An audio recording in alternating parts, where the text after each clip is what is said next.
সাথে একত্রে সেটা করা। কেন আমাদের এই রুমে যারা আছি, কেন আমাদের অনেকে একই অভিজ্ঞতা হয়েছে, ফোনের পর ফোন লাগানো হয়েছে, অনেকে মেসেজ পায়নি, রেসপন্স পায়নি।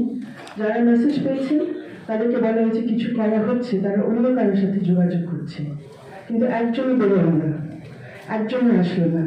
ঘন্টার পর ঘন্টা সেই আগুন জ্বলল, কেউ ওটা বন্ধ করার চেষ্টা করলো না। অবশ্যই মূল দায়িত্ব হচ্ছে রাষ্ট্রের, এখানে আমাদের অধিকার রক্ষা করা, জীবন জীবিকা রক্ষা করা, বাংলাদেশ যাতে শান্তিপূর্ণ অবস্থায় ফিরে আসে সেই দায়িত্বটা তাদের। যখন তারা দায়িত্ব ব্যর্থ হচ্ছে, তখন যারা গণঅভ্যুত্থানের নেতৃত্ব দিয়েছে এবং গণঅভ্যুত্থানের অংশ নিয়েছে, আমাদের সকলেরই দায়িত্ব এই অবস্থা প্রতিরোধ করা। এই মুহূর্তে দুই দিন পার হয়ে গেছে, এখন পর্যন্ত যারা উল্লাস করেছিল এই ভবনগুলো পুড়িয়ে দেওয়ার সময়, সাংস্কৃতিক প্রতিষ্ঠান ছায়ানট, উতিচির ঘটনা কিন্তু 24 ঘন্টা পরে ঘটেছে প্রায়।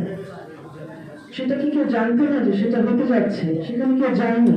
যে বাড়িঘর পুরানো হয়েছে, আনিস ইসলাম মাহমুদের বাড়ি চট্টগ্রামে, বীর বাহাদুর প্রাক্তন মন্ত্রী, পার্বত্য চট্টগ্রামে, শুধু বাড়িঘর না, আয়েশা আক্তার সেই ছোট্ট 7 বছরের মেয়েটি, তাকে পুড়িয়ে মেরে ফেলা হলো।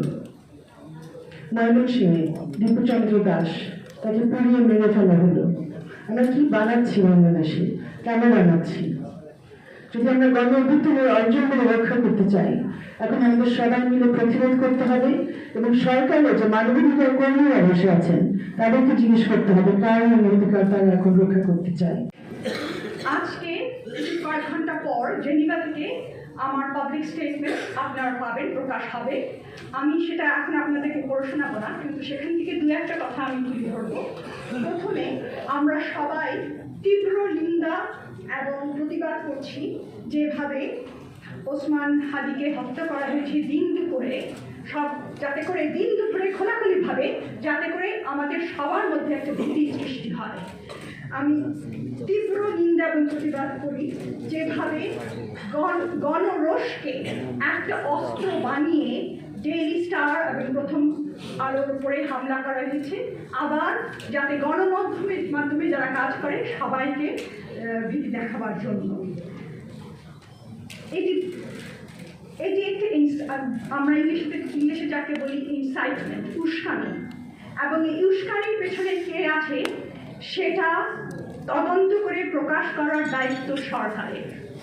আর সেই জন্য আমি আমার স্টেটমেন্টে খুব পরিষ্কারভাবে বলেছি যে এখন যা হচ্ছে that is the result of that is the consequence of the failure of this government to take stern action against the way in which freedom of expression is being attacked in this country over the past few months, especially journalists, artists, cartoonists, satirists, all those who dare to speak out.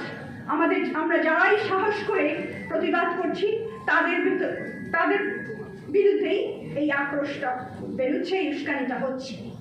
এবং সেই জন্য I call on the government to investigate the killing of Hadi and the attacks on the media outlets promptly, impartially, transparently, and to hold the perpetrators to account with full due process.